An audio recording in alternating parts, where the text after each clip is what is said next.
தேவனுடைய விசுவாசத்தை குறித்த பல்வேறு பண்புகளை நாம் பார்த்து வந்தோம். கடந்த சில வாரங்களாக அதை படித்து வருகிறோம். கடைசியாக 2 வாரமாக ஒரு முக்கியமான ஒரு காரியத்தை அதில் பார்த்து வருகிறோம். அது என்னென்றால், நம்முடைய வார்த்தைகளால் நாம் இந்த விசுவாசத்தை கட்டவிழ்க்கிறோம். இந்த விசுவாசம் போய் வேலை செய்து மலையை நகர்த்தி அகன்று போக செய்து சமுத்திரத்திலே தள்ளுண்டு போக செய்வது என்னது? நம்முடைய வார்த்தைகள். நம்முடைய வார்த்தை இல்லாமல் அங்கே ஒன்றும் நடக்காது. நம்முடைய வார்த்தைகள் ரொம்ப முக்கியம் என்கிறத போதித்து வருகிறேன். அப்போ நம்முடைய வார்த்தையின் முக்கியத்துவத்தை காண்பிக்கிறதுக்கு பல்வேறு வசனங்களை காமிச்சேன். நீதிமொழிகள் இன்னும் கொஞ்சம் வசனங்களுக்கு போவோம். ஏன்னா அது ரொம்ப முக்கியமான ஒரு கான்செப்ட். என் வார்த்தை ரொம்ப முக்கியம், கடவுளுடைய வார்த்தை முக்கியன்றது எல்லாருக்கும் விளங்கிடுச்சு, கிறிஸ்தவர்களுக்கு எல்லாருக்கும். அதை ஒரு பெரிய பிரசங்கம் பண்ண வேண்டியதில்லை. இன்னைக்கு நம்முடைய வார்த்தை ரொம்ப முக்கியன்றது தான் அங்கே விளங்கலை. அதனால தான் பிரச்சனை. கடவுளுடைய வார்த்தை ஆட்டோமேட்டிக்காக நிறைவேறுவது கிடையாது. அதை ஒரு மனுஷன் எடுத்து விசுவாசித்து அவன் சொன்னாதான் அது நிறைவேறும். அவன் சொன்னபடி தான் ஆகும். கடவுள் சொன்னதுனால அப்படி ஆகிடாது. கடவுள் என்ன சொல்ற? சொல்லியிருக்க, நீ எடுத்துருன்னா எடுத்துக்க. சொல்லியிருக்க, நீ விசுவாசிக்கிறியா? சொல்லியிருக்கிற, நீ அதை நம்புறியா? நீ உன் வாயில் சொல்கிறியா?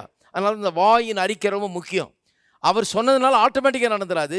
அவர் சொன்னதை யார் எடுத்துக்கொள்கிறார்களோ, அதை இருதயத்தில் வைக்கிறார்களோ, அதை வாயில் வைத்து பேசுகிறார்களோ, அங்கே தான் நடக்குது. அங்கே தான் அது கட்டவிழ்க்கப்படுகிறது அந்த விசுவாசம். சரி, 12ஆம் அதிகாரம் நீதிமொழிகள் 25ஆம் வசனத்தை பார்ப்போம். பல்வேறு வசனங்களை காமிச்சேன், இன்னும் கொஞ்சம் வசனம் பார்ப்போம். மனுஷனுடைய இருதயத்தில் உள்ள கவலை அதை ஒடுக்கும். அதாவது இருதயத்தில் கவலை இருக்கும்போது இந்த கவலை மனுஷனுடைய இருதயத்தை என்ன பண்ணுதான்? ஒடுக்குதான், கஷ்டப்படுத்துது, நொறுக்குது, உடைக்குது. நல் வார்த்தையோ அதை மகிழ்ச்சியாக்கும். அதாவது கனமான இருதயங்கள், பாரப்பட்டு போயிருக்கிற இருதயங்கள் நல்ல வார்த்தையினால அந்த இருதயத்தை நாம் உற்சாகப்படுத்தலாம் என்று வேதவசனம் சொல்லுது. நல் வார்த்தையோ அதை மகிழ்ச்சியாக்கும். லிவிங் பைபிள் என்கிற ஒரு மொழிபெயர்ப்பு இப்படி சொல்லுது: A word of encouragement does wonders. உற்சாகப்படுத்துகிற வார்த்தை, ஒரு உற்சாகப்படுத்துகிற வார்த்தை அதிசயங்களை நடப்பிக்கிறது. பிரசங்கியாராக இருக்கிற நான், எனக்கு இது எவ்வளோ உதவியாக இருக்குதுன்றத நான் நினச்சி கூட பார்க்க முடியாது. அந்த அளவுக்கு இது உதவியாக இருக்குது. ரொம்ப அவ்வளோ அபார உதவி இது, இந்த கான்செப்ட். நான் எதுக்கு இந்த காலையில் பிரசங்கம் பண்ண வந்திருக்கேன்? எதுக்கு இந்த பிரசங்கம் பண்ணுவதை குறித்து அவ்வளோ பெரிய உற்சாகம் எனக்குள்ளே இருக்குதுன்னு சொன்னால், ஒரு வார்த்தை, ஒரு நல்ல வார்த்தை, நல் வார்த்தைன்றது அவ்வளோ ப்ரெஷஸ் பாருங்கள். ஒரு நல்ல வார்த்தையை நான் பேசினா அந்த பாரப்பட்டிருக்கிற இருதயத்தை, கவலையில் மூழ்கி இருக்கிற இருதயத்தை, கண்ணீரோடு இருக்கிற இருதயத்தை மகிழ்ச்சியாக்கக்கூடிய தன்மை அந்த வார்த்தையில் இருக்கிறது. ஒரு பிரசங்கியார் இதை உணர்ந்தா எப்படி செலக்ட் பண்ணுவாங்கன்றீங்க வார்த்தைங்களை? எவ்வளோ யோசிப்பாங்க பேசுறதுக்கு முன்னால். சில நேரத்தில் அது யோசிக்கிறதே இல்லைன்னு நினைக்கிறேன். யோசிக்காமல் எதையோ ஒன்று திறந்துட்டு என்ன சொல்லிடுறாங்க? கர்த்தருக்கு ஸ்தோத்திரம், இந்த காலை வேளையில் கர்த்தருக்கு ஸ்தோத்திரம், நீங்கள்லாம் வந்திருக்கிறீங்க, கர்த்தருக்கு ஸ்தோத்திரம். நாம் மத்தேயு எழுதின சுவிசேஷத்துக்கு கர்த்தருக்கு ஸ்தோத்திரம். ஏன்னா ஃபில்லப் பண்ண வேண்டியது. ஏன்னா ஒன்றும் யோசித்துட்டு வரல, என்ன சொல்ல அந்த வார்த்தையினுடைய, நம்முடைய வார்த்தையினுடைய இது புரியல பாருங்கள். நம்முடைய வார்த்தையினுடைய மேன்மை புரியல. ஒரு வார்த்தையும் எவ்வளோ அற்புதமான வார்த்தைகள்.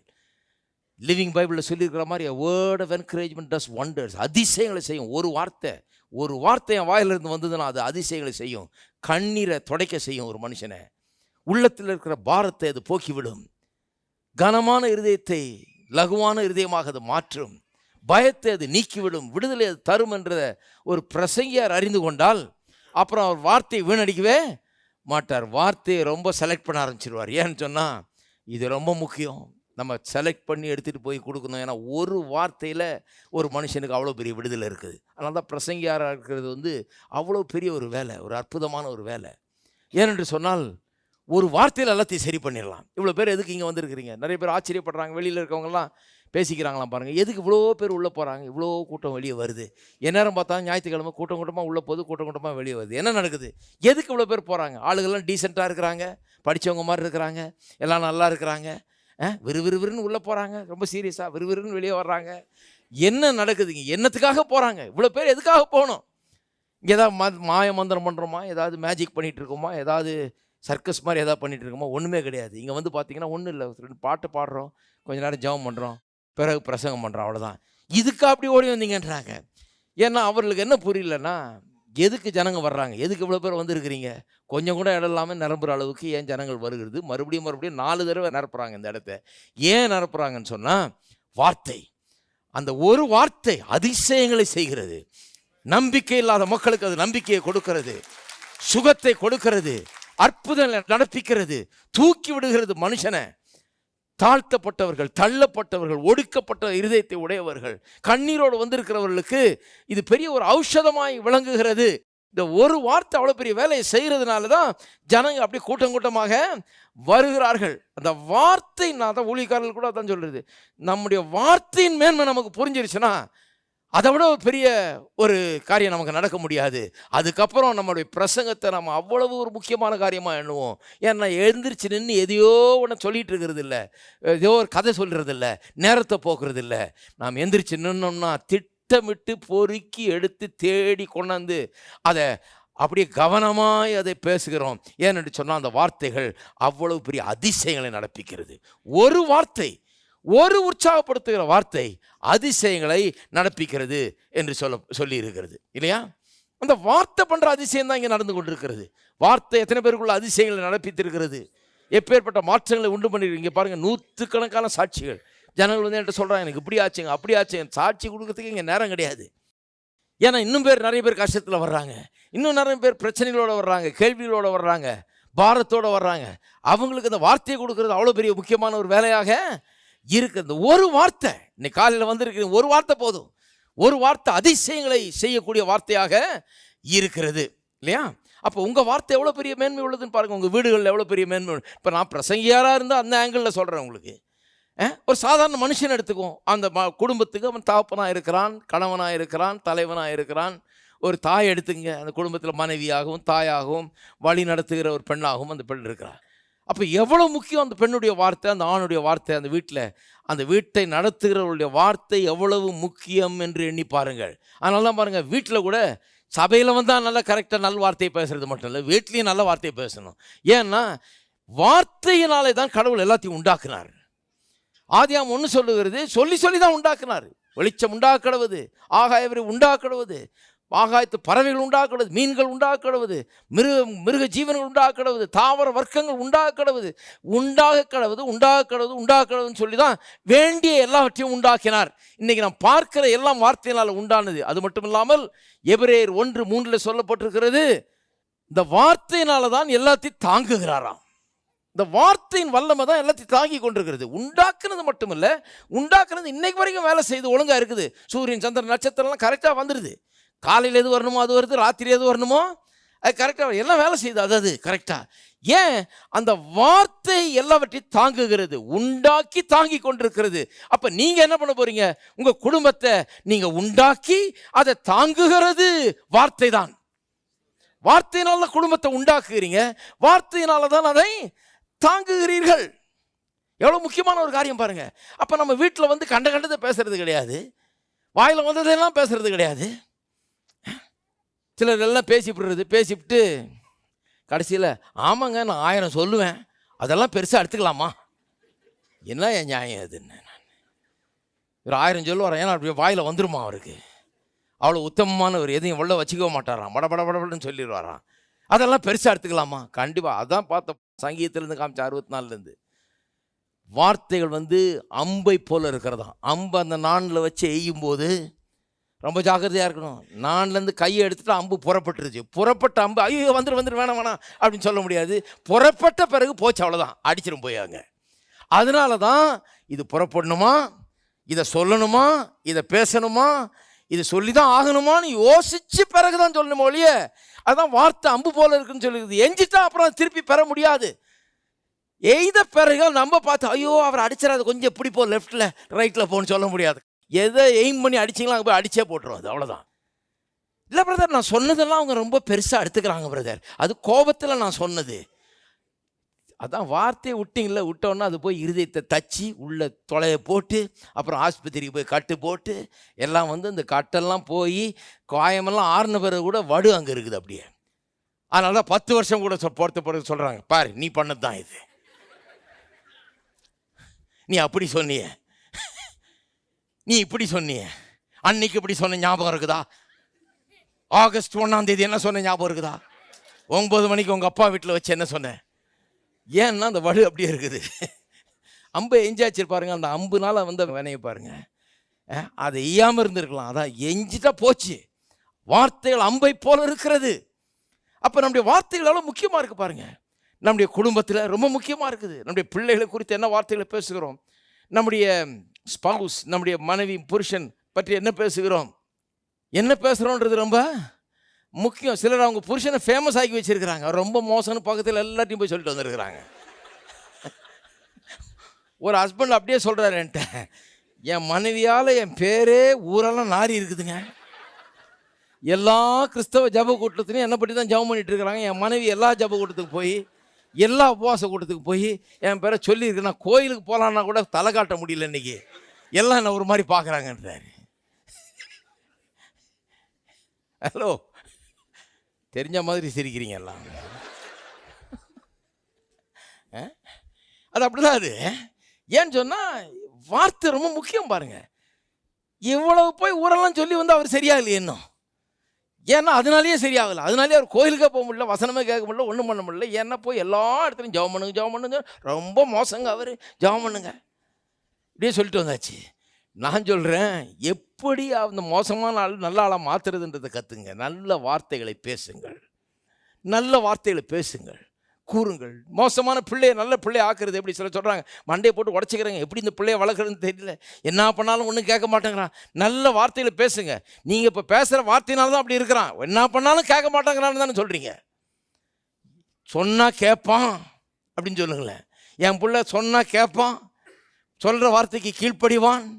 ஏன்னா அப்படி தான். ஏன்னா எங்கள் வீட்டில் இயேசு தான் ஆண்டவராக இருக்கிறாரு, இங்கே எல்லாம் நல்ல முறையில் நடைபெறும், பிள்ளைகள் கீழ்ப்படியும், சொன்னதை செய்யும், ஒழுங்காக படிக்கும், எங்கள் வீடு அப்படி தான் அப்படின்னு பேசுங்களேன். என்ன சொன்னாலும் கேட்க மாட்டாங்க. அவன்கிட்ட ஒன்றும் சொல்ல முடியாதுங்க. போங்க அப்போ, நீங்களே சொல்லிட்டீங்களே, அப்புறம் என்ன பண்ண முடியும்? அப்புறம் போய் ஒரு உபவாச கூட்டமாக தலையை கட்டி வந்துடுது, கொஞ்சம் ஜெபம் பண்ணுங்க பிரதர். எல்லா மீட்டிங் போய் ஒரு தலையை காட்டி ஜெபம் பண்ணி எல்லாத்தையும் போய் அழுது எல்லாம் பண்ணுறது. ஆனால் பைபிளில் என்ன சொல்லியிருக்கோ அதை மட்டும் செய்கிறது இல்லை. ஒரு வார்த்தை அதிசயங்களை செய்யும். ஒரு வார்த்தை அதிசயங்களை செய்யும். டெய்லி பொறுக்கி எடுத்து கடவுளுடைய வார்த்தையிலிருந்து அந்த வார்த்தைகளை பேசினால் உங்களுடைய பிள்ளையுடைய வாழ்க்கையில் அது அதிசயங்களை செய்யும். உங்களுடைய குடும்ப வாழ்க்கையில் அதிசயம் செய்யும். உங்களுடைய கையின் பிரயாசங்கள் அது அதிசயங்களை செய்யும். உங்கள் தொழிலில் அது அதிசயங்களை செய்யும். தொழிலில் பிரச்சனையா, செய்கிற வியாபாரத்தில் பிரச்சனையா, எல்லாரையும் குற்றம் சாட்டுறோம் பாருங்கள். அரசாங்கம் சரியாக செய்யலைங்க, இது சரியாக விலைவாசி போச்சுங்க, இந்த ஆள் இப்படி பண்ணிட்டாங்க, அவன் ஏமாற்றிட்டாங்க, இவங்கெல்லாம் சரியில்லைங்க, எப்படி தான் வியாபாரம் பண்ணுறது, இதை தான் பேசுகிறீங்க. எதை பேசணும்? நான் கையிட்டு செய்கிற எல்லா வேலைகளும் கர்த்தர் ஆசீர்வாதத்தை கட்டளையிட்டிருக்கிறார். பொருளை வாங்கிட்டு கொடுக்காத ஆசாமி கூட என்கிட்ட கொடுப்பான். என்கிட்ட மட்டும் கரெக்டாக கொடுப்பான். அது அப்படி தான். ஏன்னா கர்த்தர் என்னுடைய சகாயர், அவர் எனக்கு ஒத்தாசை பண்ணுறார், எனக்கு அனுகூலம் பண்ணுகிறார். கர்த்தர் என் கூட இருக்கிறார், எல்லா தீங்குக்கு என்னை விலக்கி காமிக்கிறார். நான் ஏமாற மாட்டேன். என்னிடத்துல இருந்து யாரும் கொள்ளடிச்சிட்டு போக முடியாது. ஏனென்றால் கர்த்தருடைய கையில் நான் இருக்கிறேன். அதை பேசுங்களேன். என்ன விசுவாசிக்கிறீர்களோ அதை பேசுங்கள். திருப்பம் 13ஆம் அதிகாரம் 2ஆம் வசனம். மனுஷன் தன் வாயின் பலனால் நன்மையை புசிப்பான், துரோகிகளின் ஆத்மாவோ கொடுமையை புசிக்கும். தன் வாயை காக்கிறவன் தன் பிராணனை காக்கிறான், தன் உதடுகளை விரிவாய் திறக்கிறவனோ கலக்கம் அடைவான். வாயை காக்கிறவன் ஜீவனை, பிராணனை காக்கிறானா, உயிரையே காத்துக்கிறானா. எத்தனை பேர் உயிரை காத்துக்கணும்னு விரும்புறீங்க? யாராவது உயிரை காக்க வேணான்றீங்களா? உயிரை காத்துக்கணும்னு எல்லாருக்கும் ஆசையாக இருக்குது. இதுக்கு பெரிய கேட்டு போட்டு, பெரிய இரும்பு கேட்டு போட்டு, திண்டுக்கல் பூட்டு போட்டால் போதாது. இதுக்கு வாய்க்கு ஏதாவது பண்ணணும். முதல்ல எந்த பூட்டு போட்டாலும் கொள்றவன் உள்ளே வந்துடுறான். ஏன்னு சொன்னால் அதெல்லாம் ஒன்றும் பெரிய காரியம் கிடையாது. இந்த வாய் சரியாக வேலை செய்யாத வரைக்கும் ஆபத்து இருக்கிறது. பிராணனை காக்க வேண்டும் என்று சொன்னால், நம்முடைய உயிரை காப்பாற்றிக் கொள்ள வேண்டும் என்று சொன்னால் வாயை சரிப்படுத்த வேண்டும் என்று வேதம் சொல்லுவோம். இன்னொரு டிரான்ஸ்லேஷனில் ஆங்கிலத்தில் எப்படி சொல்லியிருக்கு பாருங்க. He who guards his lips guards his life. தன்னுடைய வாயை காக்கிற, நாவை காக்கிறவன் தன்னுடைய ஜீவனை காத்துக் கொள்கிறான். But he who speaks rashly will come to ruin. கடினமான வார்த்தைகளை பேசுகிறவன் அழிவை அடைவான், அழிந்து போவான். வார்த்தையினாலே அழிஞ்சு போயிடுறாம. லிவிங் பைபிளில் இன்னும் அருமையாக சொல்லியிருக்குது. இங்கிலீஷில் a quick retort can ruin everything. தமிழில் மொழிபெயர்க்கிறேன், துரிதமாய் பதிலுக்கு பதில் பேசுவது எல்லாவற்றையும் கெடுத்துவிடும். ஒவ்வொரு சூழ்நிலையிலும் அந்த சூழ்நிலையில் நீங்கள் எப்படி வெற்றி பெற போகிறீங்களா தோல்வி பெற போகிறீங்களாங்கிறது வேற எங்கேயும் இல்லை. அவங்கள நம்பி இவங்கள நம்பி இவர் என்ன செய்ய போகிறாருன்றதெல்லாம் இருக்குது, அவர் என்ன செய்வாருங்கிறதெல்லாம் இருக்குது. அப்படி கிடையாது. எல்லா சூழ்நிலையிலும் வெற்றியா தோல்வியாங்கிறதை நிர்ணயிக்கிறது உங்களுடைய நாவாய் இருக்கிறது. அதனால தான் வந்ததெல்லாம் பேசக்கூடாது, நினச்சதெல்லாம் பேசக்கூடாது. இயேசு பாருங்கள், இயேசு வண்டியில் ஒரு விபச்சாரத்தில் அகப்பட்ட ஒரு ஸ்திரீயை கொண்டு வர்றாங்க. ஏன்னா இவர் உபதேசங்கள் மேலே அவங்களுக்கு ஒரு சந்தேகம். இவர் உண்மையாகவே மோசே நியாயப்பிரமாணத்தை பின்பற்றாரா, வேத வசனத்தின்படி செய்கிறாரா இல்லைங்கிறது அவங்களுடைய எண்ணம். நான் வேணா காமிச்சிட்றேன் பார் அப்படின்னு சொல்லிட்டு என்ன பண்ணுறாரு, கொஞ்சம் பேர் போய் ஒரு விபச்சாரத்தில் அகப்பட்ட ஒரு ஸ்திரீயை கொண்டாந்து இயேசுவை இப்போ சோதிக்கிறாங்க. என்ன சொல்கிறாங்க, மோசே நியாயப்பிரமாணத்தில் இப்படிப்பட்ட ஒரு ஸ்திரீயை கல்லறிந்து கொல்ல வேணும் என்று எழுதியிருக்கிறார், நீர் கல்லறிந்து கொள்வீரா? அவங்களுக்குள்ள பேசிக்கிறாங்க. ஒருத்தன் சொல்கிறான் பண்ண மாட்டார் பாரு, ஏன்னா அவருக்கு அதில் நம்பிக்கை கிடையாது, அவர் பைபிள் படி பண்ணுறது இல்லையாக்கும் அப்படின்னு அவங்களுக்கு அது இது வந்து கல்லறிந்து கொல்ல வேணும்னு சொல்லியிருக்க, இந்தா கொண்டாந்துட்டேன், நான் கையும் களவுமாக பிடிச்சோம் விபச்சாரத்தில், என்ன பண்ண போறீர் அப்படின்றாங்க. என்ன பண்ணுவீங்க? ஏசு என்ன பண்ணார் தெரியுமா? கீழே குனிஞ்சு தரையில் எழுத ஆரம்பிச்சிட்டாராம். ஒன்றும் பதில் பேசலை, தரையில் எழுத. கொஞ்ச நேரம் தரையில் எழுதின பிறகு சொல்கிறாரு, உங்களில் பாவமில்லாதவன் முதலாவது கல்லை ஏறிய கடவன்றார். நான் நினைக்கிறேன் எதுக்கு தரையில் எழுதுறாருன்னா கொஞ்சம் யோசிக்கிறதுக்கு ஒரு நேரம் தேவைப்பட்டுச்சு. என்ன சொல்லலாம் இவனுக்கு, நறுக்குன்னு சொல்லணுமே, கரெக்டாக சொல்லணும். இவன் சோதிக்கிறதுக்காகவே கேட்குறான் கேள்வியை. என்ன செய்வார்னு, என்ன பதில் சொல்லுவார்னு பார்த்து எதிர்பார்த்தே கேட்குறான். வீணாக போய் மாட்டிக்கூடாது வாயை கொடுத்து. அதனால கொஞ்ச நேரம் அப்படியே எழுதுகிற மாதிரி பண்ணுறாரு. அவன் முழிக்கிறானுங்க, என்னடா இதுன்னு எழுதிட்டு இருந்துட்டு அப்புறங்க சொல்கிறாரு, பாவம் இல்லாத முதல்ல கல்லறிய கடவன் சொல்லிவிட்டு மறுபடியும் எழுத ஆரம்பிச்சிட்டாரு. சரியான ஸ்டேட்மெண்ட்டு. ஏன்னா அங்கே வந்திருக்கிற அத்தனை பேரும் பாவிகள், பாவம் இல்லாதவர் இவர் ஒருத்தர் தான். கல்லறியறதுன்னா இவர் கல்லறியலாம். அப்புறம் கொஞ்ச நேரம் எழுதிட்டு சொல்கிறாரு, நானும் உன்னை ஆக்கிலுக்குள்ளாக தீர்ப்பதில்லை, நீ போ, இனி பாவம் செய்யாதே அப்படிங்கிறாரு. நான் சொல்கிறேன், அவர் பேசினது ஒரு 4 சென்டென்ஸ். உங்களில் பாவம் இல்லாதவன் கல்லறிய கடவன்னாரு, நீ போ இனி பாவம் செய்யாதே, நானும் உன்னை ஆக்கினைக்குள்ளாக தீர்ப்பதில்லைன்னு சொல்லி இவ்வளோதான் பேசினார் அந்த சுச்சுவேஷனில். அவ்வளோதான். பெரிய விவகாரம் இது, பெரிய வாக்குவாதமே நடத்தியிருக்கலாம், பெரிய சண்டை போட்டிருக்கலாம். இவர் ஒன்று சொல்ல அவங்க ஒன்று சொல்ல 1000 பேர் திரும்ப திரும்ப பேசியிருக்கலாம். ஒன்றுமே தெரியல, 3 ஸ்டேட்மெண்ட்டில் முடிச்சுக்கிட்டாரு.